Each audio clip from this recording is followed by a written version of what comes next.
thank you everyone for joining. My name is Justin McLaughlin. I'm Senior Category Manager at LUPC.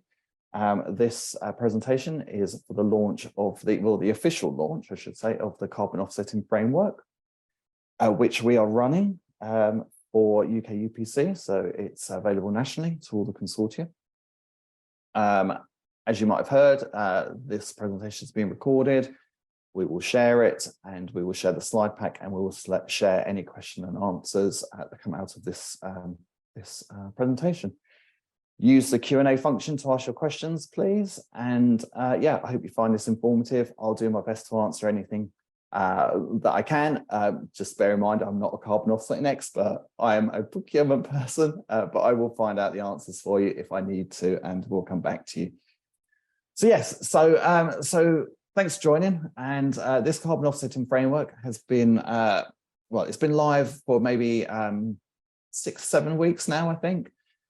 And this really came about from a conversation that had happened with EAUC, so the Alliance for Sustainability Leadership in Education, EAUC, who ran a pilot project for carbon offsetting.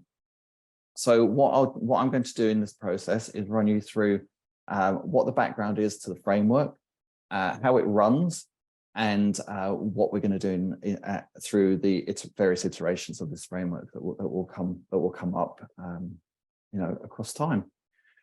So as I've mentioned, EAUC initially established a Carbon Coalition pilot program. This came directly out of COP26. When the Universities Network released a briefing on offsetting for the UK further and higher education sectors. One of the recommendations of the briefing was that the FHE sector would benefit from forming a coalition to support high integrity offsetting, for instance, by co-financing projects and establishing sector-wide offsetting criteria.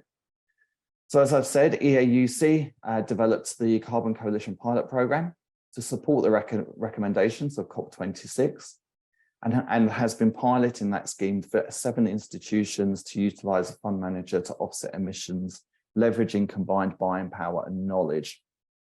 So that was a pilot program.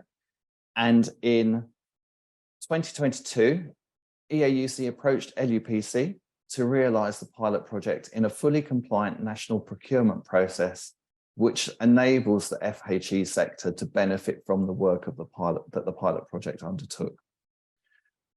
As part of the work we've done with EAUC, we partnered in addition with TEC, the Energy Consortia, and through discussions and workshops, we have developed a 3-lot framework, which takes into account elements of the pilot project, and then further elements that EAUC and TEC felt would be useful for our members and the sector to use and to buy from.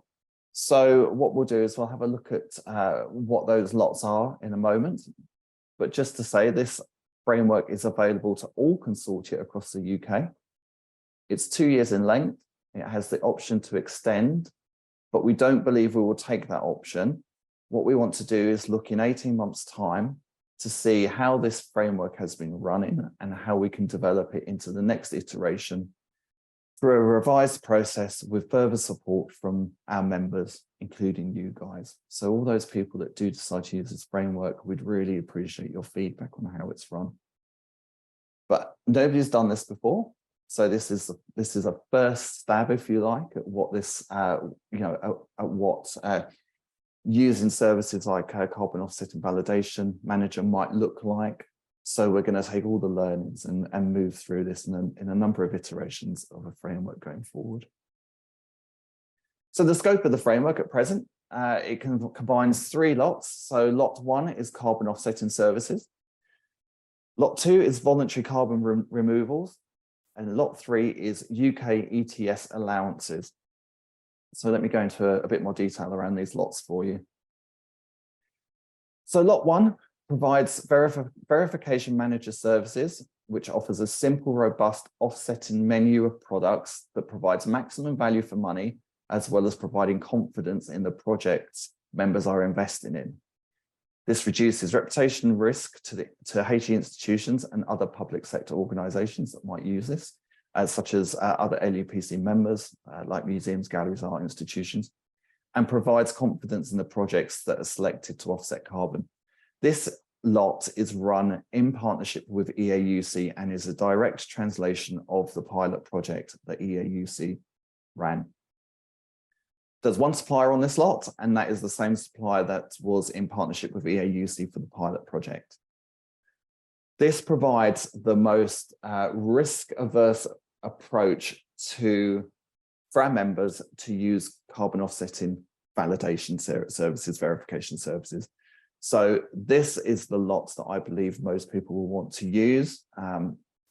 So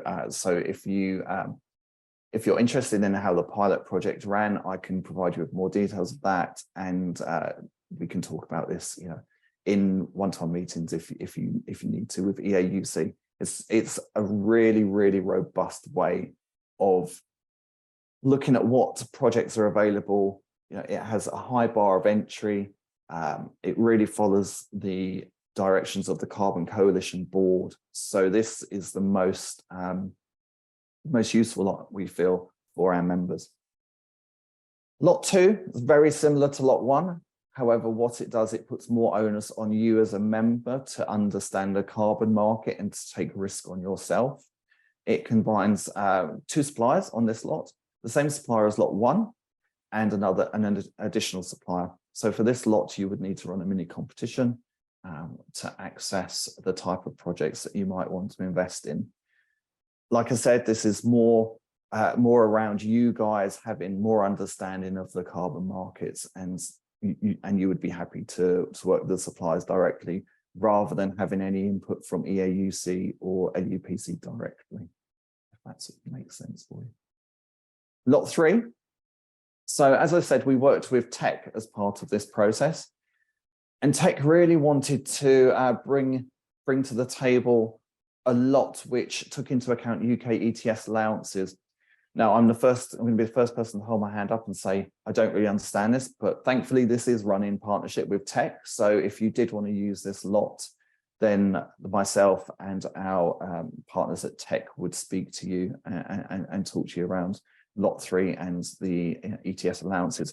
But as it says on the screen here, it limits exposure to volatile carbon prices, it enables the development and execution of hedging strategies with emissions trading specialists to meet the requirements of members in complying with the Greenhouse Gas Emissions Trading Scheme Order 2020. It's a bit of a mouthful. Like I said, I'm not an expert in this, and I'm certainly not an expert in carbon, I have to say. But if you do need to understand this more, and it's something that has a light bulb's gone on in your head, and you want to talk about this, then we can put you in touch with TEC, and we can explore lot 3. So those are the 3 lots. As I said, it runs for 2 years. In 18 months' time, we'll be looking at the process of reprocuring these services.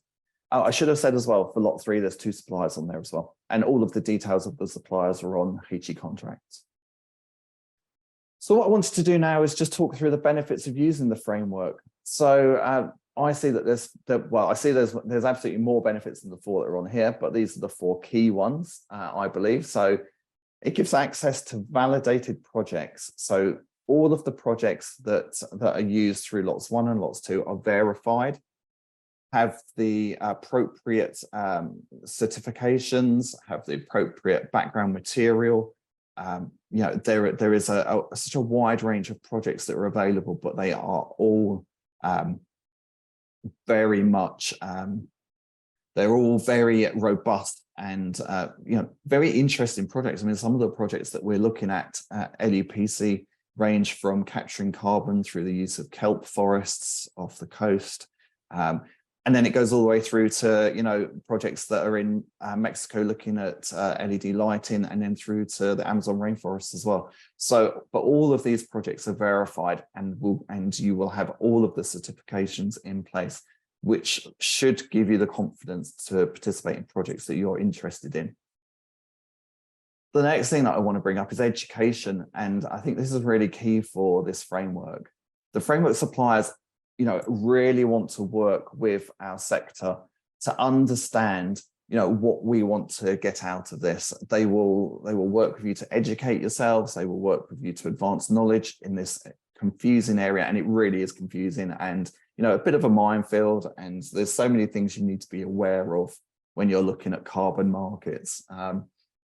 But they really want to work, with you guys to understand, what your budgets look like, what type of projects you're interested in. Is it more research projects? Is it active projects?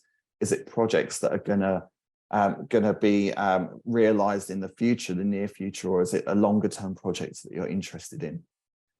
But they really want to understand that, and they really will work to educate yourselves on it. And also we can educate them on what our sector is like. The suppliers that are on this, apart from the one supplier on lot 1, they don't have they've not worked with the HE sector, I should say, and they really want us to educate them on our sector. So it should be a two-way process.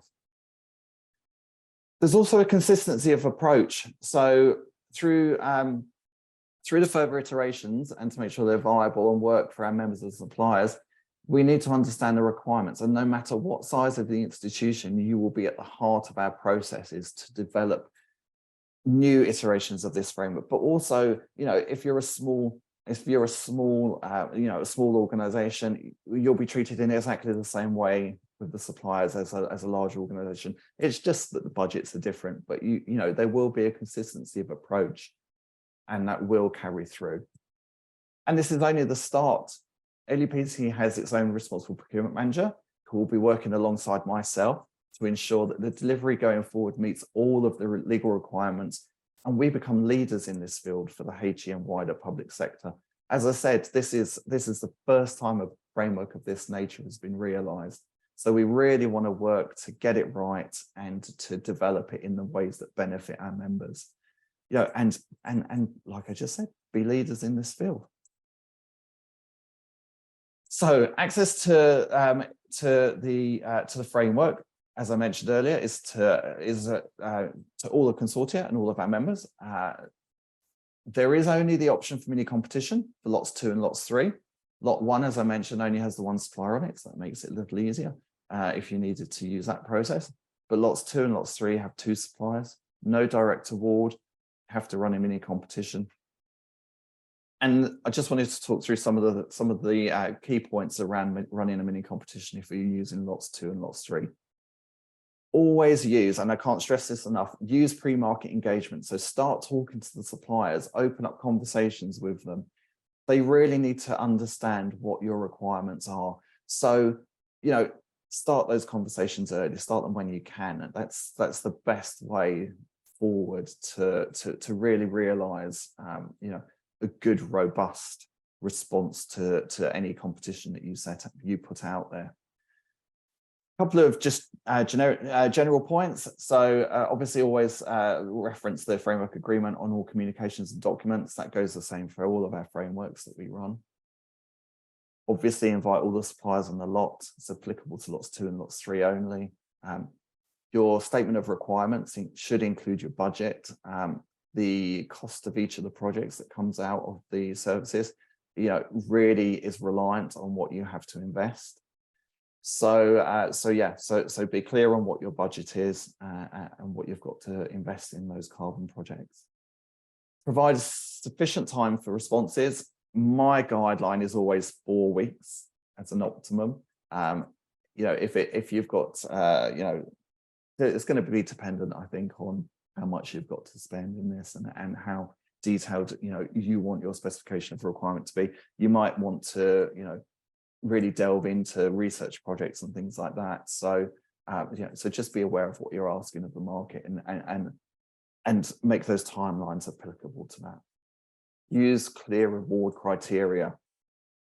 Now, what I'm going to say about award criteria on this is, as I just mentioned, the projects might involve, longer term projects, projects that are realized, in 18 months or 2 years time. So, build in these types of things to your award criteria. So if you want to, build in information on, how you want to be reported back to. So if you've got specific reporting requirements, so use those as your award criteria.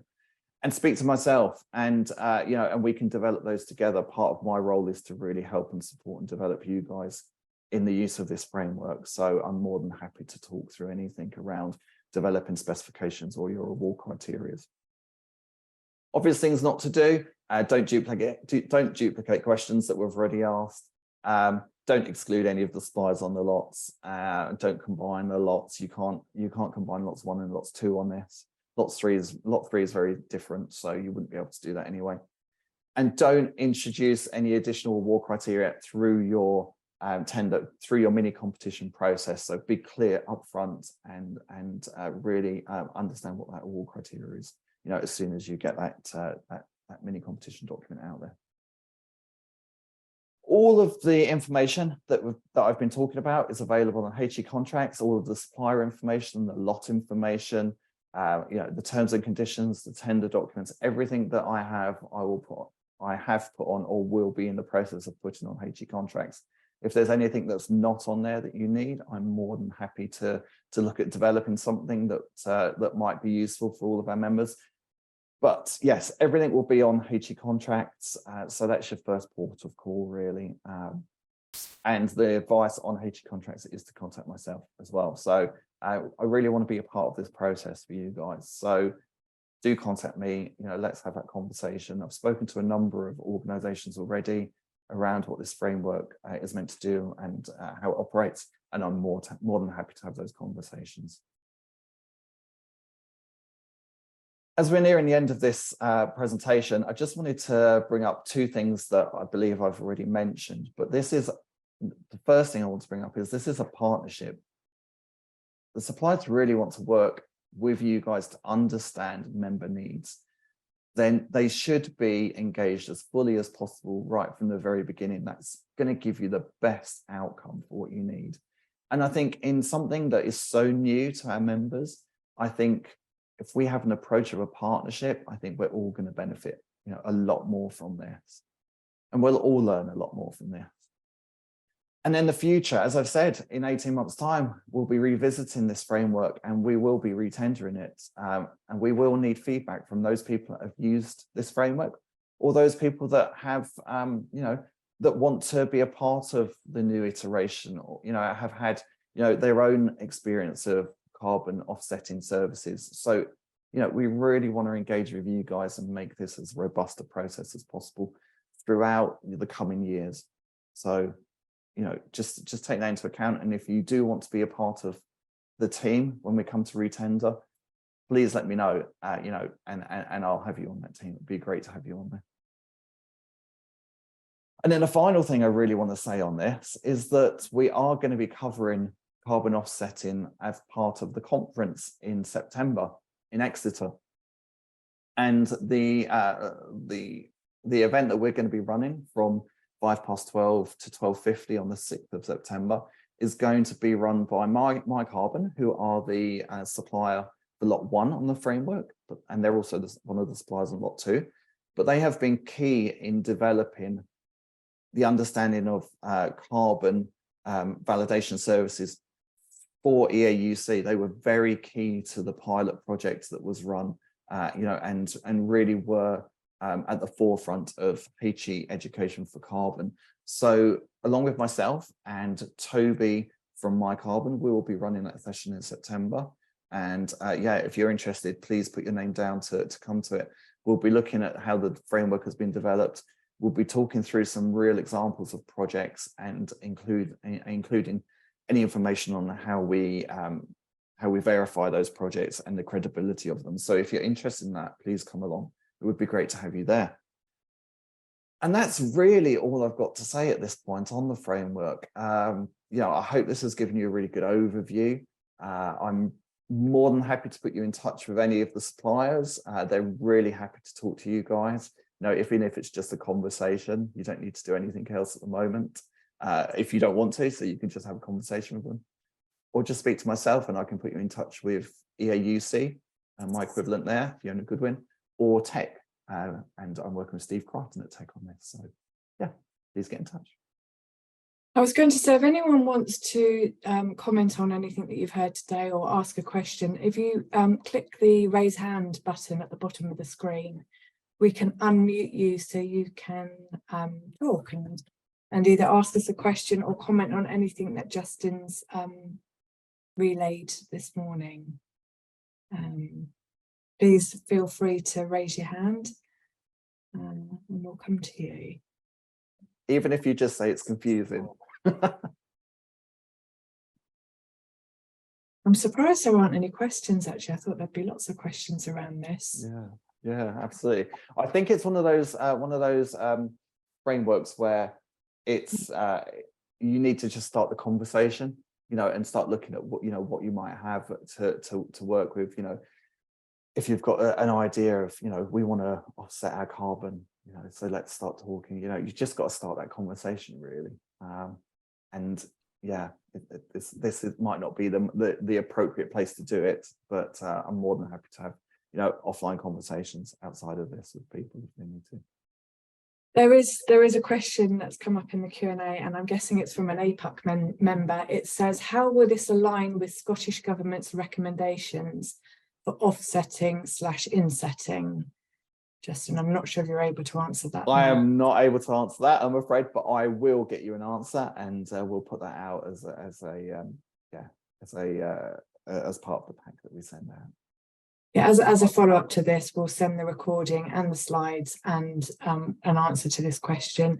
If there are any other questions, do pop them either in here or raise your hand. Actually, I think we have Darren's hand is up. Darren, right, let me allow Darren to talk.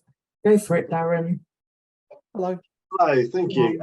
Yeah, this is a very new area for me that I'm getting involved in with LSC. So I'm interested in when there might be other information available apart from just, obviously there's the bio guide which goes through some details, but we currently have an existing supplier, and kind of before I kind of talked to the I did invite the contracts manager for that LSC contract, but I'd like to know when there's more information available and when one might be able to have a look at some more detail.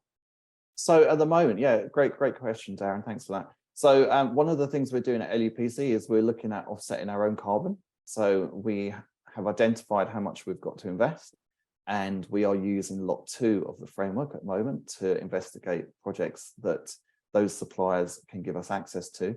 So I think as a case study, that's really good for you guys to see. But once we've done that process, I'll be able to put that up on HE contracts so you guys can see how it's been run and what we've chosen. I think transparency in that would be is really good for everyone, and that's part of the reason why we're doing it. And I think that will drive out more information that we can give to you guys. But Darren, if you do want to speak to the suppliers, you're more than welcome to do that now. I'm more than happy to facilitate any conversations. I'm more than happy to, if you want to speak to EAUC on how the pilot projects run, because the pilot project directly feeds into lot 1. I'm more than happy to give you what you need or give you access to what you need. But you can start the conversations with the framework suppliers now, which is probably a really valuable thing for you to do. Okay, thank you. I'm not sure that 100% answered your question, but any other questions? Or maybe actually, if you need more information on a certain area with regards to this, maybe if you drop Justin an email asking, what information you'd like us to provide, then that's something we can do for you. One of the things I'll say is that I've got access to a lot of information around the suppliers and around the pilot project that EAUC originally ran, which was the kickoff point for all of this. So, so if you do need anything, we're more than happy to share anything. And we do, myself, EAUC and tech are fully aware that this, is a complicated area, and one that, is a bit of a minefield. I mean, you've probably heard terms like greenwashing and things like that. And the reason why we've got this framework in place is so that you guys really have confidence that we're giving you access to suppliers who can bring you projects that are really valuable, certified, robust, and just gives you that confidence really. But we're more than happy, myself, Fiona and Steve are more than happy to talk to anyone that needs any advice, or really just to kick around ideas or just give you more information. Totally here for that. Actually, Mags, our responsible procurement lead, has just put into the webinar chat that at LUPC, we're really keen to share our carbon reduction journey. So we will be, making that information available to members. And then we'll also share our offsetting activity with you, so you can see what we've been doing at LUPC, and that will hopefully be helpful. On the LUPC website, you can find our report on our carbon emissions, I believe. So yeah, so if you're interested, that's there. Because Amy's put a comment in here. She said it'd be good to have more project examples from the suppliers. There are a lot of uncertainties around offsetting in terms of what is actually good and what is just greenwashing. If they're verified to the Woodland Carbon Code and Peatland Code, etc., in terms of use within Scotland, it would be good to know how it aligns the public body's climate change duties. She says she's happy to take it offline. Actually, it probably does sound good, Justin, that you pick up with Amy, actually, because I'm thinking maybe on HE contracts, we might need to provide a bit more information. So if anyone's got ideas of what you'd like to see on HEC, then we can look to add that on there so that everyone's got the information they need. One of the things I could just add to that is that as part of our process, we're in the process of identifying the projects that we can invest in. I've got details of 4 projects that I'm more than happy to share the details on. One of the things that I would say around the projects that you might have access to is that it's a change in portfolio. So the suppliers are keen for us to understand that if we're buying into a project, then that reduces the amount of access there are to other people for that project. So the suppliers are, it's almost like a bank, and it gets to a full reserve, and then you can't invest anymore in that project. So then another project comes online, or there's another option to invest somewhere else. So it is a change in portfolio of projects, but more than happy to share, as Meg said, our journey through this, and we can give you the information on the projects that we're looking at. One of those projects is the kelp forests that help capture carbon. And basically, in layman's terms, it's basically balls that are floating in the ocean that then have kelp on them, that grow on them, and once the kelp capture the carbon, those balls sink to the bottom of the ocean, and that's really that is basically carbon capture. But it's a bit more complicated than that, and that is a real layman's explanation. But I can really give you the information on the projects that we've been looking at, if that is helpful. Yeah, it sounds like just some examples of projects would be useful. And I appreciate we can't list every single project because there must be hundreds. And they change all the time. And they change, yeah. But we could give you an idea of the sorts of things that you could be looking at. Sure. One of the other projects that I mentioned earlier on in the presentation was around lighting in Mexico, and that's changing out traditional lighting options for LED options, and so reducing energy that way. So there's a wide range of different types of projects.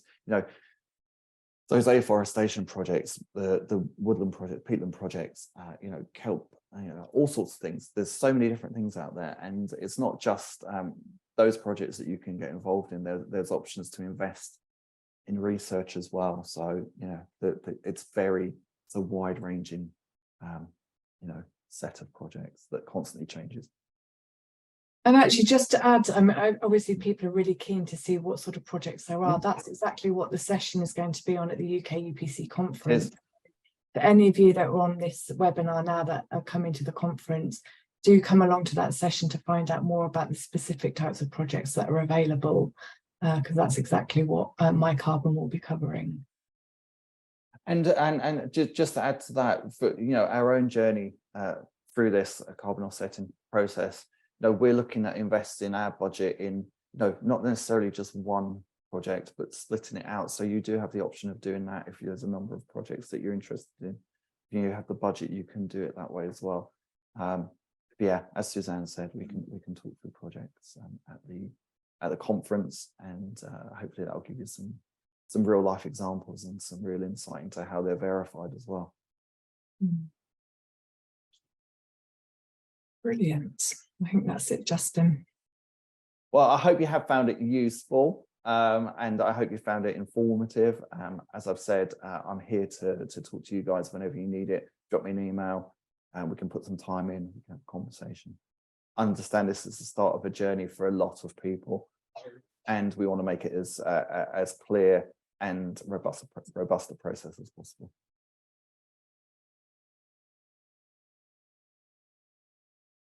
Thank you for joining. Thanks everyone for joining. Really appreciate your time. Bye for now.